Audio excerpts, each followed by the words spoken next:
மாதம் ஆண்டவர் இந்த ஏப்ரல் மாதம் நமக்கு கொடுக்கிற ஒரு நல்ல வாக்குத்தத்தம், சத்துரு வெள்ளம் போல வந்தாலும் ஆவியானவர் எனக்காக கொடி ஏற்றுவேன். எந்த பிரச்சனை காற்றாற்று வெள்ளம் போல எனக்கு எதிராய் வந்தாலும் எனக்கு பின்பாக அந்த வெற்றியை அறிவிப்பு கொடுக்கிற ஒரு இயேசு, ஒரு பரிசுத்த ஆவியானவர் எனக்காக இருக்கிறார். சத்துரு வருவதற்கு முன்பாகவே எனக்காக அவர் கொடி ஏற்றுகிறார். அவர் ஏற்றுகிற கொடிக்கு 3 விதமான அர்த்தம் உண்டு. முதலாவது அர்த்தம், எனக்கு ஜெயம் நிர்ணயிக்கப்பட்டது, எனக்கு ஜெயம் முடிவிற்கு வந்தது, நான் தான் ஜெயிக்க போகிறேன் என்கிறதற்காக கொடி ஏற்றப்பட்டது. இரண்டாவது, என்னுடைய கொடிக்கு அர்த்தம், இனி போர் செய்யக்கூடாது, இனி போரை நிறுத்துங்கள் என்கிறதற்காக பரிசுத்த ஆவியானவர் எனக்காய் கொடியேற்றுகிறார்.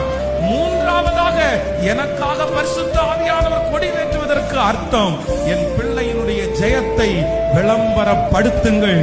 என் பிள்ளை ஜெயித்தான், என் பிள்ளை ஜெயித்தான். வெள்ளம் போல சத்துரு வந்தாலும் ஆவியானவர் கொடியேற்றுவார், கொடியேற்றுவார். எவ்வளவு பெரிய பிரச்சனை வந்தாலும் உங்கள் இருதயம் கலங்கவே வேண்டாம். உங்களுக்காக பரிசுத்த ஆவியானவர் கொடி ஏற்றிவிட்டார். ஜெயம் நிர்ணயிக்கப்பட்டது. நம்புறவர்கள் கரங்களை கட்டி